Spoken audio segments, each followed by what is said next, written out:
ಸಾಯಿರಾಮ್. ಆತ್ಮೀಯ ವೀಕ್ಷಕ ಬಾಂಧವರಿಗೆಲ್ಲ ಇವತ್ತಿನ ಜೀವನಾಮೃತ ಕಾರ್ಯಕ್ರಮಕ್ಕೆ ಸ್ವಾಗತ ಸುಸ್ವಾಗತ.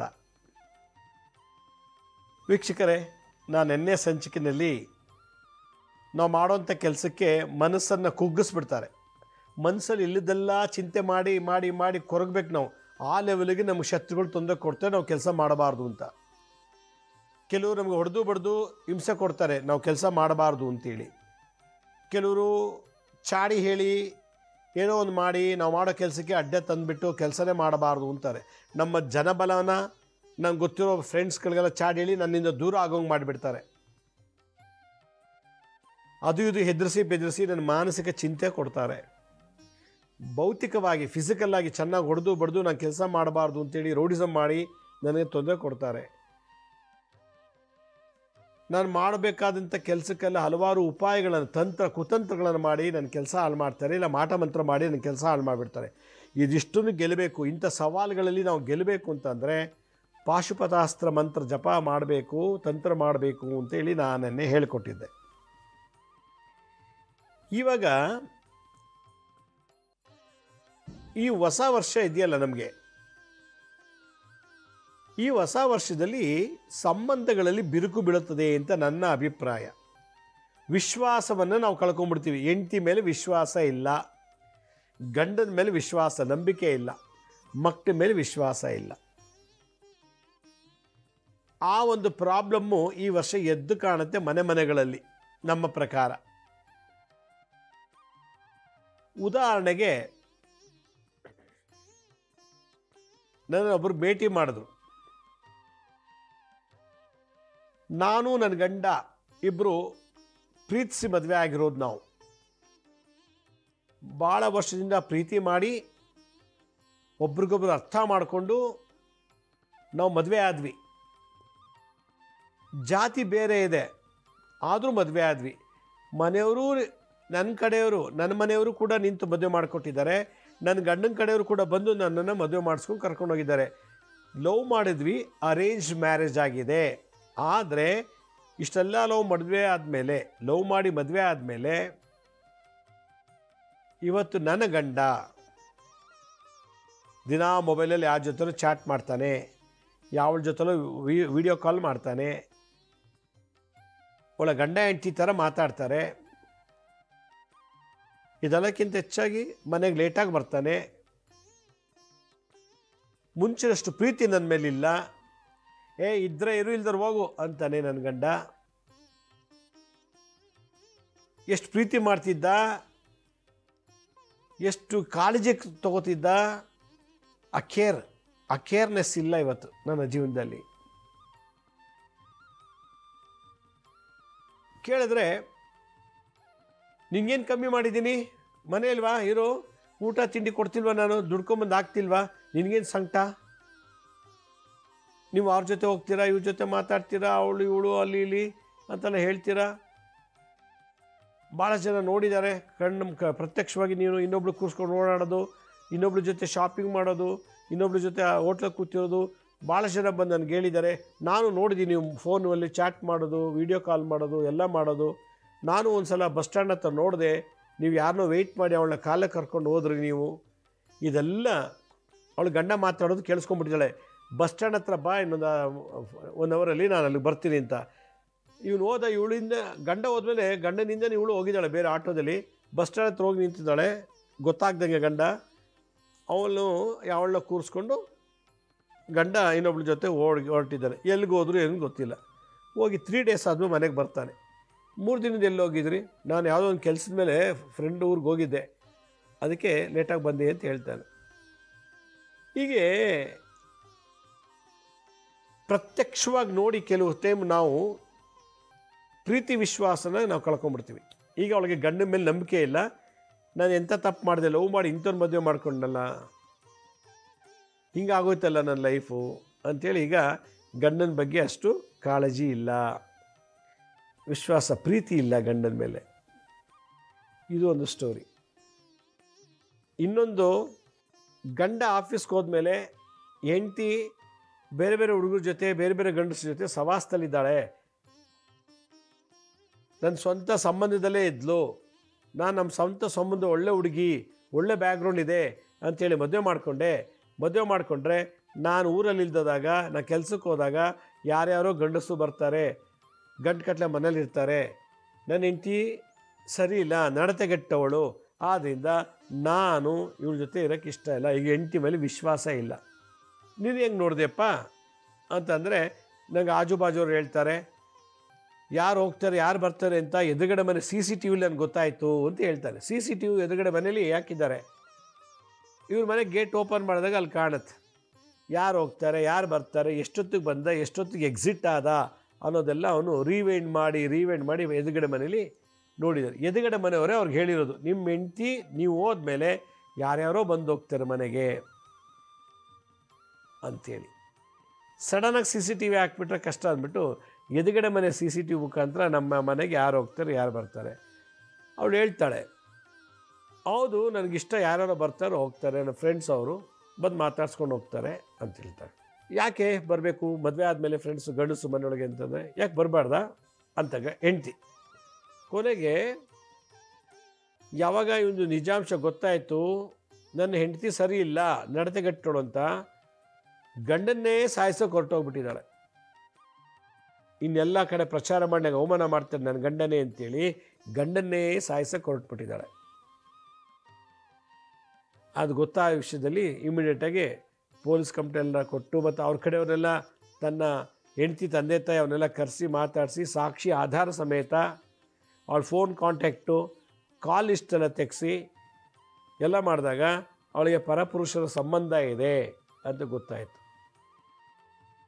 ಇದು ಒಂದು ಸ್ಟೋರಿ, ಒಂದು ಗಂಡದು ಹಾಗೆ ಒಂದು ಹೆಣ್ಣದ್ದು ಹೀಗೆ.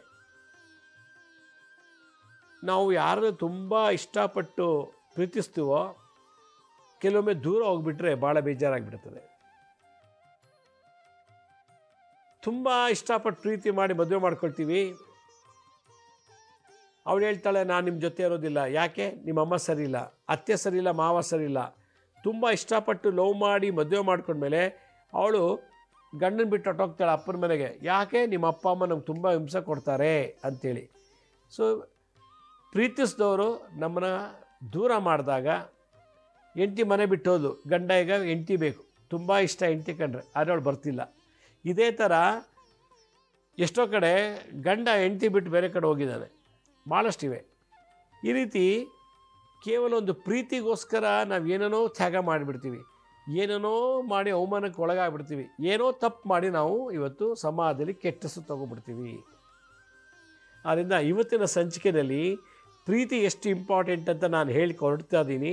ಜೊತೆಗೆ ಈ ಪ್ರೀತಿ ಒಂದೇ ನಮ್ಮನ್ನು ಒಂದು ಮಾಡೋದು, ಹಣ ಕಾಸು ಊಟ ಒಡವೆ ವಸ್ತ್ರ ರೂಪ ವಿದ್ಯೆ ಯಾವುದೂ ಅಲ್ಲ. ಪ್ರೀತಿ ಒಂದೇ ನಮ್ಮನ್ನು ಒಟ್ಟುಗೂಡಿಸೋದು, ಪ್ರೀತಿ ಒಂದೇ ನಮಗೆ ಮೋಕ್ಷ ಕೊಡೋದು, ಪ್ರೀತಿ ಒಂದೇ ಸುಖ ಕೊಡೋದು. ಬದುಕಿನಲ್ಲಿ ಕೋಟಿಗಟ್ಟಲೆ ಆಸ್ತಿ ಇದೆ, ನಮ್ಮ ಜೀವನದಲ್ಲಿ ಭಾಳಷ್ಟು ಆಸ್ತಿ ಇದೆ, ನಮ್ಮ ಆಸ್ತಿ ಪ್ರೀತಿ ಕೊಡ್ತಾ ಇಲ್ಲ.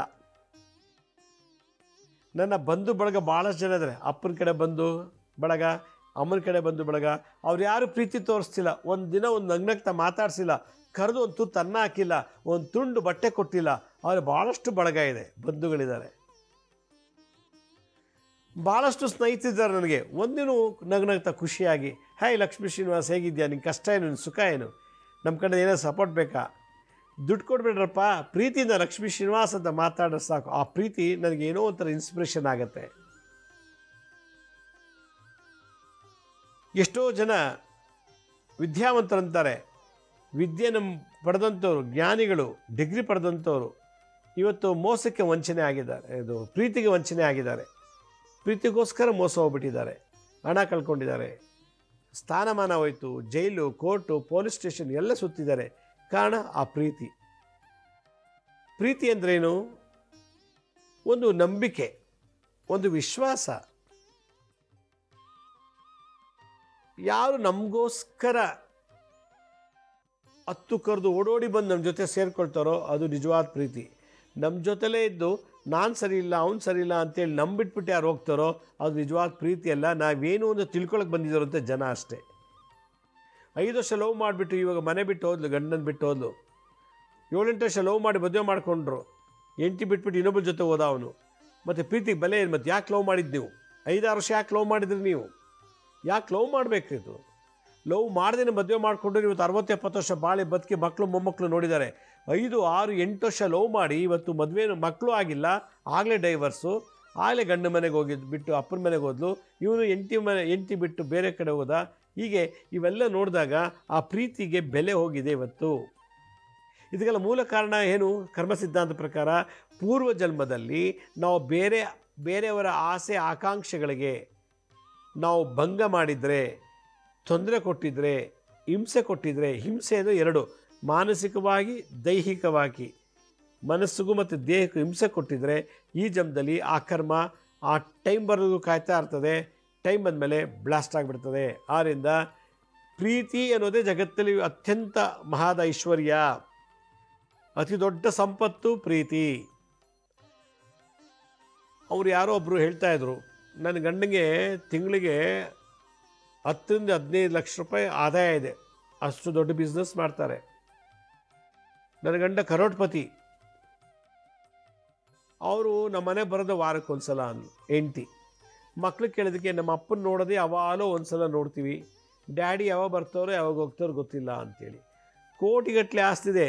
ಅವ್ರಿಗೆ ಹೆಂಡತಿ ಜೊತೆ ಮಕ್ಳ ಜೊತೆ ಕೂತ್ಕೊಂಡು ಪ್ರೀತಿಯಿಂದ ಮಾತಾಡಿಸಿ, ಪ್ರೀತಿಯಿಂದ ಜೊತೆ ಕೂತ್ಕೊಂಡು ಊಟ ಮಾಡೋದು, ಪ್ರೀತಿಯಿಂದ ಅಲ್ಲಿ ಶಾಪಿಂಗ್ ಮಾಡಲಿಕ್ಕೆ ಟೈಮೇ ಇಲ್ಲ ಅವನಿಗೆ.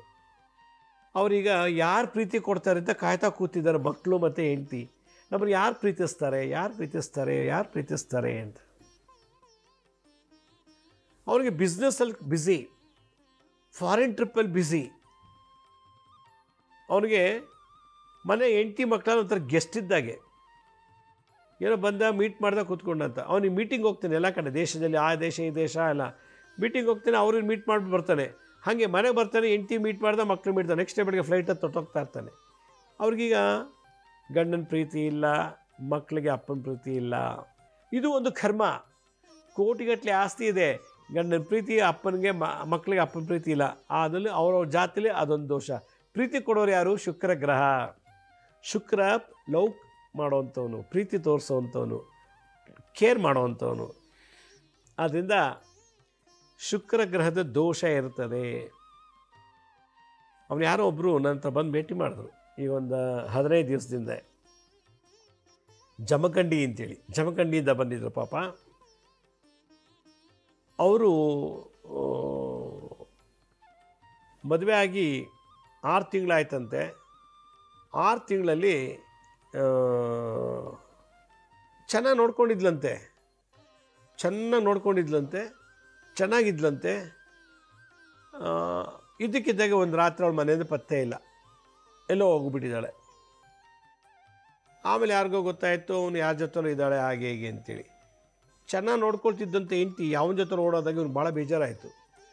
ನನ್ನ ಹೆಂಡ್ತಿ ಎಷ್ಟು ಚೆನ್ನಾಗಿ ನೋಡ್ಕೊತಿದ್ಲು, ಒಳ್ಳೆಯವಳು ಮದುವೆ ಆಗಿದ್ನಲ್ಲ ಅಂತೇಳಿ. ಕೊನೆಗೆ ಅವನು ಹೆಂಡ್ತಿ ಕಣ್ಣಿಗೆ ಕಂಡೇ ಇಲ್ಲ ಇವತ್ತವರೆಗೂ. ಅವನು ಮಿಸ್ಸಿಂಗ್ ಕಂಪ್ಲೇಂಟ್ ಕೊಟ್ಟನಂತೆ, ಏನೇನೋ ಆಯ್ತಂತೆ. ಕೊನೆಗೆ ಅವಳು ಎಲ್ಲೋ ಸಿಕ್ಕಿದ್ದಂತೆ, ನೋಡಿದ್ರೆ ಅವಳು ಇನ್ಯಾರ ಜೊತೆಲೂ ಇದ್ದಾಳಂತೆ. ಅವನದು ಏನು ಗೊತ್ತಾ ಯೋಚನೆ, ಇಷ್ಟು ದಿವಸ ಅವಳು ಏನು ತಪ್ಪು ಮಾಡಿದ್ರೆ ಗೊತ್ತಿಲ್ಲ, ವಾಪಸ್ ಅವಳು ಬರಲಿ, ನನಗೆ ಅವಳೇ ಬೇಕು, ನನಗೆ ಚೆನ್ನಾಗಿ ನೋಡ್ಕೋತಿದ್ಲು ಅಂಥ ಹೆಂಡ್ತಿ ಎಲ್ಲಿ ಸಿಗ್ತಾಳೆ? ನನಗೆ ಆ ಹೆಂಡ್ತಿನೇ ಬೇಕು. ಅವಳು ಯಾವ ಜೊತೆ ಓಡೋಗಿದ್ರು ಪರವಾಗಿಲ್ಲ, ವಾಪಸ್ ಬಂದು ನಾನು ಅವಳು ಹೆಂಡ್ತಿ ಸ್ವೀಕರಿಸ್ತೀನಿ, ನನಗೆ ಅವಳೇ ಬೇಕು ಅಂತೇಳಿ ಅವನಂತ ಹುಚ್ಚುಚ್ಚಂಗೆ ಆಡ್ತಾನೀಗ. ನೋಡಿ, ಪ್ರೀತಿ ಇವನ ಕಡೆ ಇದೆ, ಅವಳ ಕಡೆ ಇಲ್ಲ.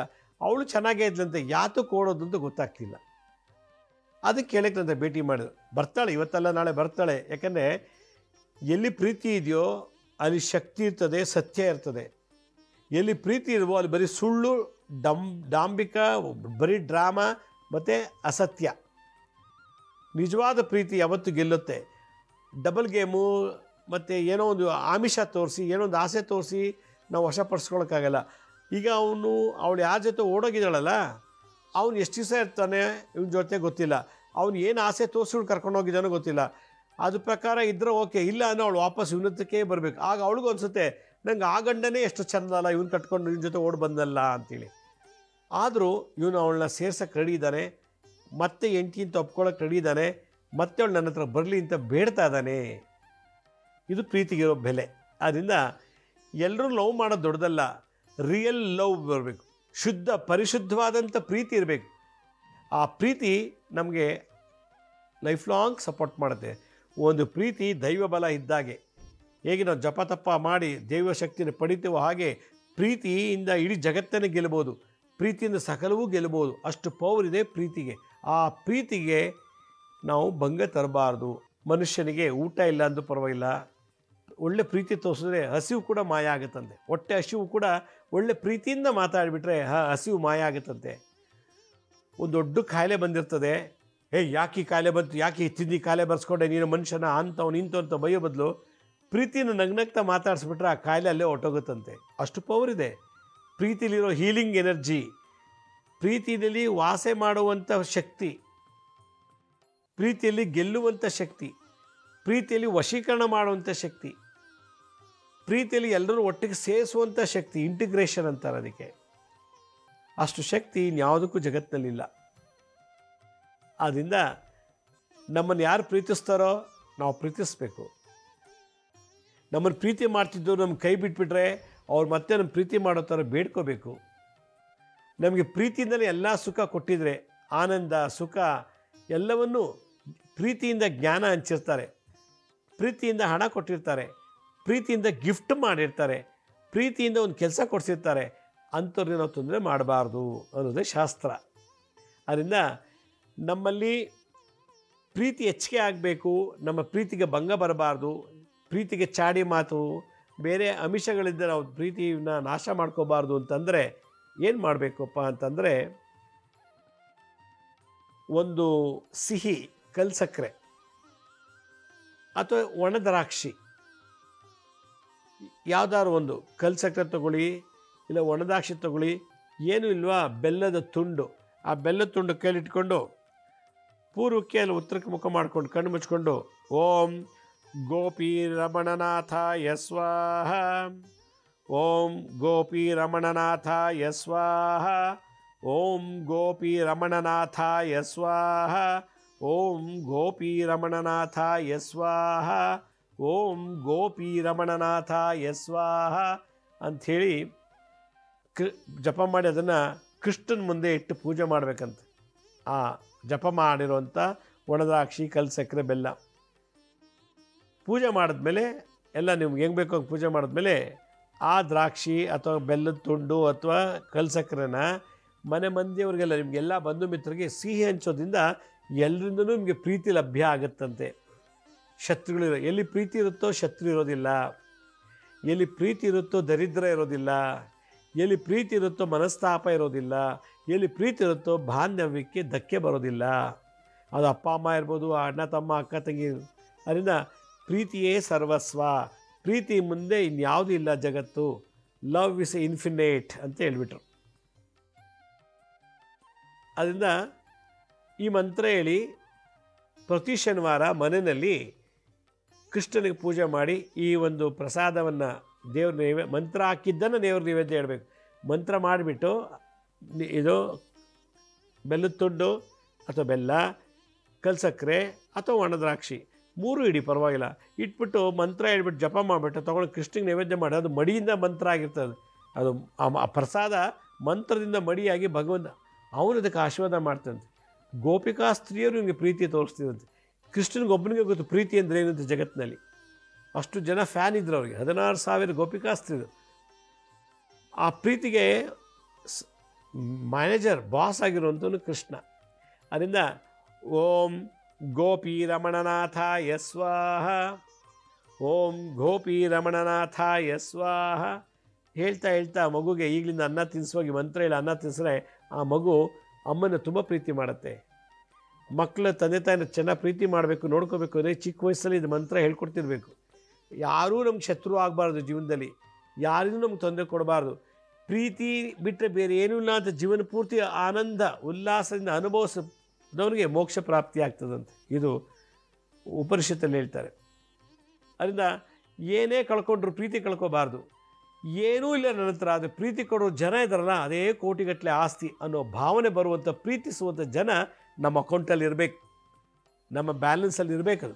ಅದರಿಂದ ಪ್ರೀತಿ ಮಾಡೋರನ್ನ ಯಾವತ್ತೂ ಟೀಕೆ ಮಾಡಬೇಡಿ, ಪ್ರೀತಿ ಮಾಡೋರ ಮೇಲೆ ಅಸಡ್ಡೆ ಮಾಡಬೇಡಿ, ಚಾಡಿ ಮಾತು ಕೇಳಿಕೊಂಡು ಪ್ರೀತಿ ಕಳ್ಕೋಬೇಡಿ. ಬಟ್ ಇನ್ಯಾವುದೇ ರೂಪದಲ್ಲಿ ಪ್ರೀತಿಸೋನ್ನ ದೂರ ಇಡಬೇಡಿ. ಇದೇ ನನ್ನ ತತ್ವ.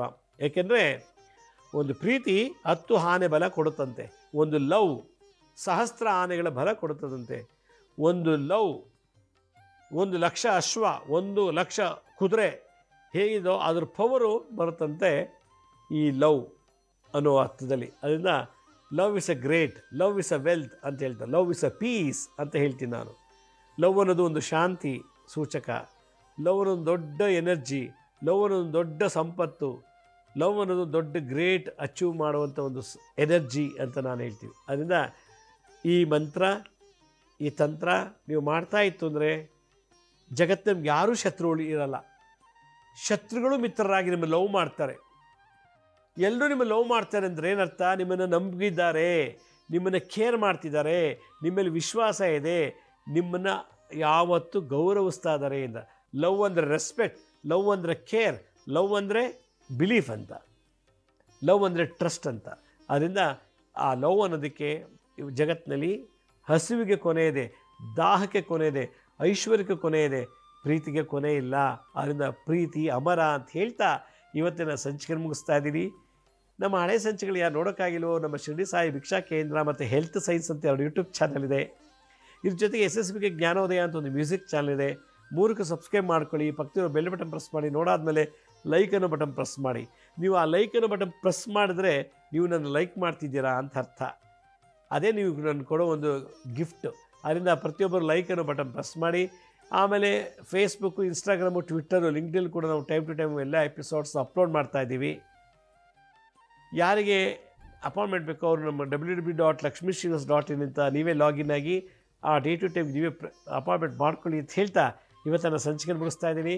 ಇದೇ ರೀತಿ ನಾಳಿನ ಸಂಚಿಕೆಯಲ್ಲಿ ಮತ್ತೊಂದು ವಿಶೇಷವಾದಂಥ ಮಾಹಿತಿಯನ್ನು ತಮ್ಮನ್ನು ಭೇಟಿ ಮಾಡ್ತೀನಿ. ಅಲ್ಲಿವರೆಗೂ ನನ್ನ ನಮಸ್ಕಾರ. ಸಾಯಿರಾಮ್.